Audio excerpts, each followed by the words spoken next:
We've heard the lore, we've seen the art. Now let's get ready to talk about some gameplay. I know a lot of people are excited to hear more about how this class actually plays. So next up, we have Bjorn Mikkelsen, class designer, on stage to talk about the gameplay for the Spiritborn. Bjorn is actually here to tell us more about the Spiritborn's overall class kit and design. And later on, we'll get into some itemization, which I know every fan wants to hear about because itemization is, of course, incredible, especially within Diablo. Bjorn, welcome. Thanks for having me. I know Bjorn will be a fan favorite here because he's going to will. walk us through all the skills and the gameplay for how it works. So Bjorn, can you kick us off and tell us, a little bit about this new class? Absolutely. So yeah, just high level, what is this class? Excellent question. So basically what Spiritborn are, they are these jungle warriors who are empowered by the spirits. They're sort of this dexterity-focused class and sort of masters of martial arts and hand-to-hand combat. And so what they do is ultimately all of their actions and their movements, they sort of resonate with the spirits to form sort of these unique combat styles as they're fighting. They sort of mix and match them to hit whatever sort of build they need. Awesome. So if you are a current Diablo player right now, or let's say I'm a current Diablo player, which I am, I play a lot of Rogue or Barb, where would you kind of place the speed and aggression of the Spiritborn? Yeah, I would say Spiritborn is definitely probably our fastest, most aggressive class. It's got multiple gap closers built into its basic attacks. It's got several movement skills, very high damage on those, as well as several ways to upgrade its evade skill as well. It's all about kind of getting on a target, sticking to it, and killing it. Awesome. I know we had footage earlier of within the trailer of players actually being able, and we talked about this earlier, players being able to actually summon in these spirit guardians. So can you just summon a giant jaguar into battle or anything like that? Yeah, absolutely. Yeah, kind of in addition to being these master martial artists, because they're empowered by these spirits, you'll see parts of the spirits, but then ultimately with the ultimates, the spirits themselves will show up on the battlefield and they'll empower you and deal damage. And it's really the core of the fantasy, right? If we talk about power fantasies, summoning the god into battle is the power fantasy for this class. And one of the things that I really liked about that is that we were getting a bunch of feedback early on about making ultimates more meaningful, and we were actually able to do that with this class ground up. Awesome. I know people are probably dying to know, okay, let's jump into some Spirit Guardians. So I think this is a great opportunity. Maybe we should start off with the Jaguar being the first one. Bjorn, do you want to take us through the Jaguar itself? Sure. Yeah, starting off, Jaguar is a great one. Jaguar is, as we've kind of touched on before, it is sort of this manifestation of just the hunter. It's exhilaration, it's violence, it's aggression. It's attacking repeatedly, kind of just constant pressure as it's going. It's got these ramping mechanics to it. It's got lots of kill streaks. Mechanically speaking, the way we've kind of translated this, its primary focus is attack speed, and it chases that through a new keyword and mechanic that we call ferocity. This is a stacking buff that it can generate, usually via Jaguar skills, that will increase the attack speed of all of its skills, but it will also enhance other Jaguar skills so you can use them more often, reduce their cooldowns, that sort of thing. Moving on to an example, I guess, of a Jaguar skill. First off, here's one we have Ravager. This is a new type of skill we're adding to the game called Incarnate skills. They all have a passive and active effect. This one allows you to maintain your ferocity at just a minimum level, so you're all just a little bit fast. But then when you activate it, you kind of go full Jaguar mode. It gives you additional attacks, kind of whenever you hit something, it does an extra strike. So it can even turn skills that are deal a little bit less damage, they can now deal extra damage just whenever you hit something. Moving on to another skill, we have Rushing Claw. This one is the Jaguar's kind of primary mobility skill. It will dash you through a target and slash everything along the way. And the key to this one is you can kind of use it over and over and over again, multi-strike your enemies. And then finally, of course, we have the ultimate, the Hunter. This will actually manifest the Jaguar onto the battlefield. You'll leap through the air. It's also a movement skill. And when you land, the Jaguar will destroy everything. And it also has upgrades to kind of help chase the kill streak vibe. There's a chance to reset the cooldown after you kill something with it. Yeah, so if you look at all of these things as a package, you start to see almost a combat archetype built into each Guardian themselves. And that was actually something that was really important to us. So if you were speccing into the Jaguar, it's important to those types of players who do want to keep the attack speed up, that do want to keep their kill streaks going. And you're going to see this as like a through line that each particular Guardian will have their own thing. Yeah, I'm a huge fan of the fast, frantic gameplay, and I will say I have a little bit of bias towards the Jaguar for sure. But I know we want to go on to the other Guardians for sure. And for all our tanky friends out there, Bjorn, do you want to walk us through the Gorilla? Absolutely. Yeah, moving on to the Gorilla. The Gorilla. Core concept behind protection and defense, but it's not just like passive defense. This is a very active defensive play style where you're shrugging off the damage, but you're also returning it to your attacker. So it's really got this kind of core of like retribution also sort of built into it. Its core mechanic and stat that we work with is damage reduction. It chases us in two ways. One is through using block, sort of actively blocking damage, as well as a second new keyworded mechanic called resolve. This is also a stacking buff, but this one falls off whenever you get hit, so it's really important to keep stacking it and kind of keep stealing yourself and building your resolve back up. But as long as you have any stacks of it, you get the full damage reduction bonus. So moving on to just a couple examples for Gorilla skills. Starting off, we have Crushing Hand. This is their core spender skill. Kind of just does what it says. We'll smash your enemies to pieces. Kind of neat thing about it is it's actually two separate attacks that kind of overlap in the middle. So you can sort of prioritize a single target and deal double damage to it. Another attacking skill that we have, this one's Payback. This one really leans hard into the sort of aspect of retribution that we have going on. This one will deal a large amount of damage, and that damage will ramp up the more something has hit you. So it's really good for just like ending a fight if you need to. But also like as things are hitting you, that will reduce its cooldown. So kind of you have this flow of like being able to sort of like end fights, but also kind of keep hitting as you go. And then finally, again, we have the ultimate skill, bringing in the Gorilla itself. The skill is called the Protector. It creates a large protected area on the battlefield that will grant you barrier while you're inside of it, as well as several other defensive bonuses that you can spec into with it. And the Gorilla will just smash any enemies that try to come and harm you while you're in it. Yeah, if you like that bruiser archetype, like this is the build for you. It is definitely about that give and take of damage. I mean, you'd said it earlier. Anyone who's been looking for a tank or a tank-like build in Diablo, this is the one that you're going to want to spec into as a part of your kit. Yeah, it sounds like a really unique way of being able to, especially for tank players, to like bring damage to enemies and stuff like that, which is so awesome. So next, on to our third Guardian. Of course, we have the Eagle. Bjorn, do you want to take us through the Eagle? Yeah, so the Eagle, kind of soaring above it all, we've got this Guardian that represents precision and accuracy and kind of finesse. Its ability, its freedom of movement, like a lot of the movement that the class has is very aggressive, very in your face, and the Eagle really is able to kind of take that to another level and kind of go wherever it wants. In addition to that, it can also sort of like extend its attacks to sort of pseudo-ranged playstyle. Allows it to really like prioritize a target and sort of like hit from anywhere. So its core stat that it cares about is movement speed. That allows it kind of, like I said, able to kind of go anywhere it wants and sort of tactically reposition on the battlefield. And it also has several ways to sort of amplify its evade skill, adding damage, that sort of thing to it. So moving into just a couple examples, we of course have to start off with Soar. This is sort of Spiritborn's premier mobility skill. Takes you up into the air, out of the battle for a second, able to dodge mechanics with that if you need to. But also, because the Eagle is all about kind of those big impacts as well, it will create a target area where you're going to come down and make those enemies vulnerable so that it just amplifies the damage when you land. Moving on to another example, we have Razor Wings. This is a damaging skill for the Eagle. This one has kind of this cool back and forth where it sends it out, allows you to hit something at range, but because it also returns to you, it sort of rewards you for the tactical positioning on the battlefield, so you can sort of line it up so it'll hit different things as it comes back. And then, of course, our ultimate skill, the Seeker, bringing in the Eagle itself to just annihilate your enemies with damage. You can cast it anywhere on the battlefield. It charges up and then blasts off. The blast can be upgraded to be a guaranteed critical strike, and while it's on the battlefield, it will also make everything vulnerable for you. This is also like one of the first ultimates that we have, which will have multiple charges, so you can kind of use it back to back or like prioritize a target with it, and there's like a lot of player agency with that.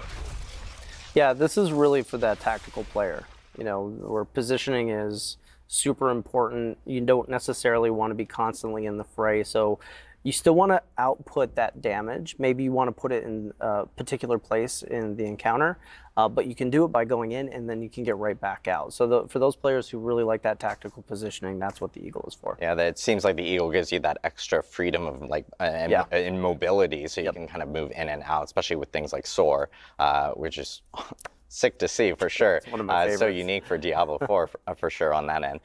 Last but not least, of course, this is probably our most unique Spirit Guardian, and probably one that I'm sure a lot of people are like looking at and going like, oh, this has got to be crazy, and that is the Centipede. So Bjorn, how's the Centipede play out? Yeah, so moving to the Centipede. The Centipede is very unique. It represents this sort of abstract concept of the cycle of life and death, and the way we've kind of chosen to interpret that is that it's sort of this epicenter of attrition, but it's also like really about just kind of like this endless or inescapable sort of persistence, and that's like really bad for your enemies, but kind of really good for you. So its core mechanics that it works with that persistence is damage over time, poisoning, crowd controls, that sort of thing, but then it uses those things to sort of empower and sustain itself, so also like leeching life and that sort of thing back to you, sort of draining your enemies as you kill them. So moving on to just a quick example, Stinger is our core skill for the Centipede. This one does a large amount of damage in a small area in front of you, but the sort of interesting thing about it is that that damage will also echo out to any nearby poisoned enemies. So it kind of has this adaptive, like dynamic range that it has, sort of depending on like how much you've been spreading your poisons around the field. So it can like basically like hit the whole screen if you really want to. Another skill example that we have would be Scourge. Scourge kind of takes that sort of like oppressive control that the Centipede has, and it will fear and it will slow and poison enemies and sort of disrupt any kind of like strategies they might have going on and just sort of allow you to turn the tables on them. And then finally, we have the ultimate skill, bringing in the Centipede itself onto the battlefield. This is the Devourer.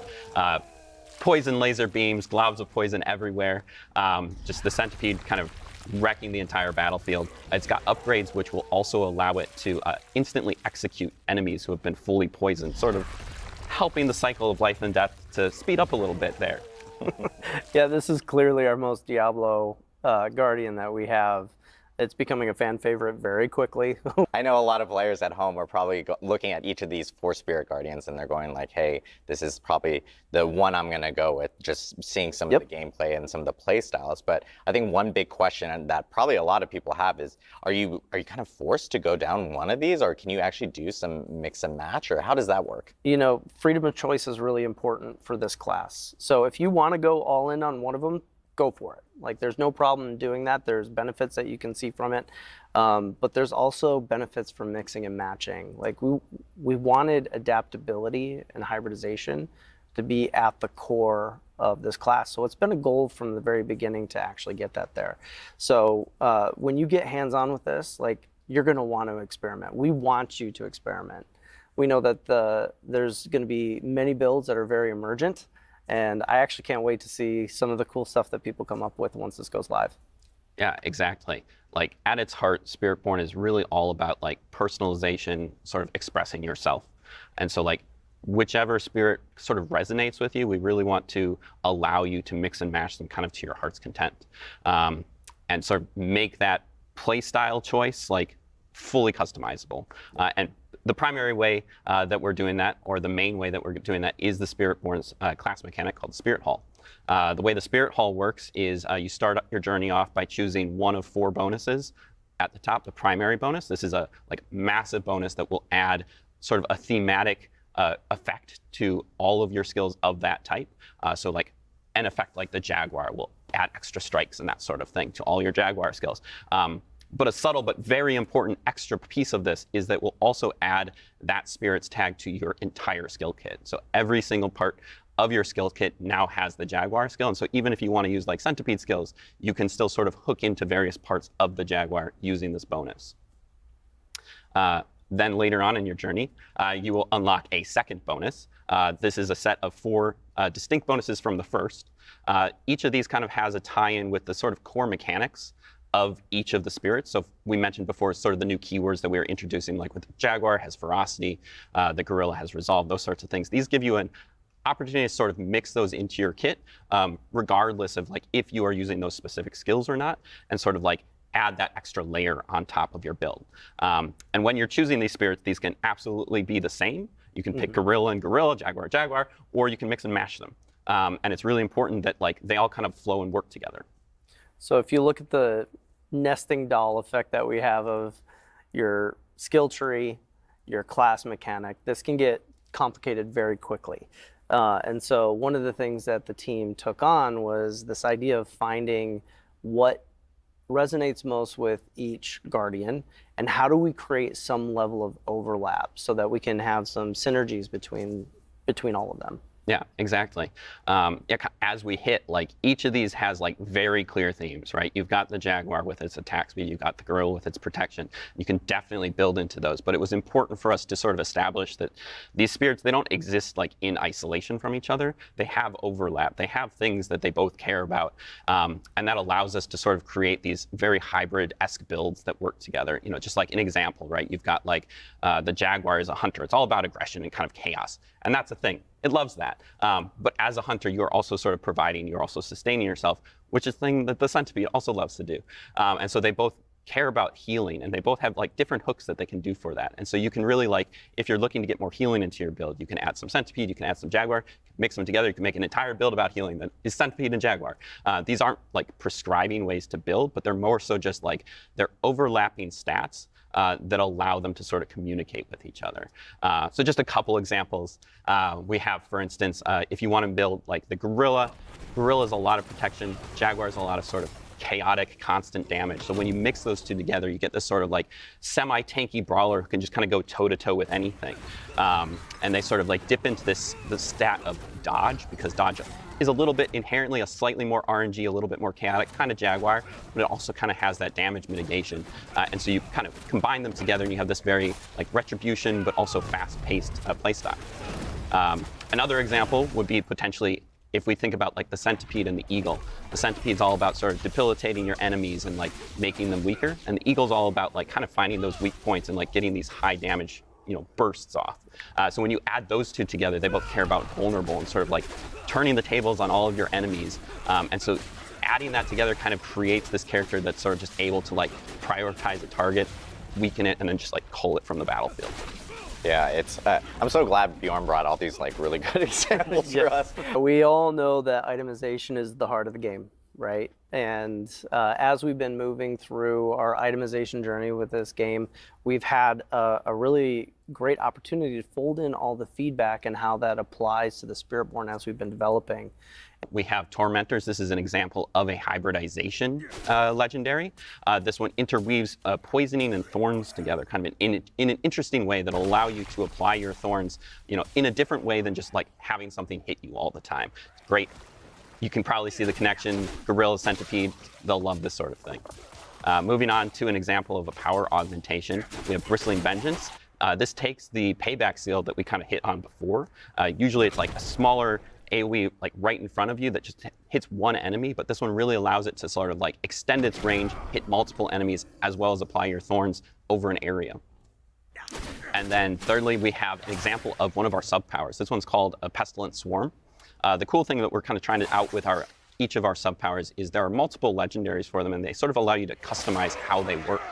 So there's like one that'll let your Pestilent Swarm like poison enemies, one that'll make it spiral, one that'll even make it orbit. You can sort of like combine those, like you can have it orbit and spiral, or poison. You can just have it shoot off, kind of whatever works for your build. We really want people to be able to experiment and play with those sub-powers. And then just a couple of teasers, some of our uniques. These are some unique boots that basically allow you to override your evade skill with soar, just get the ultimate amount of mobility you can think of. The neat thing about that is also that it allows you potentially like to take soar off your bar. You can't let it go, but you at least kind of get to keep it with you in that evade slot. And then another example would be our unique quarter staff. which is one of the 2 weapons we're adding with the Spiritborn.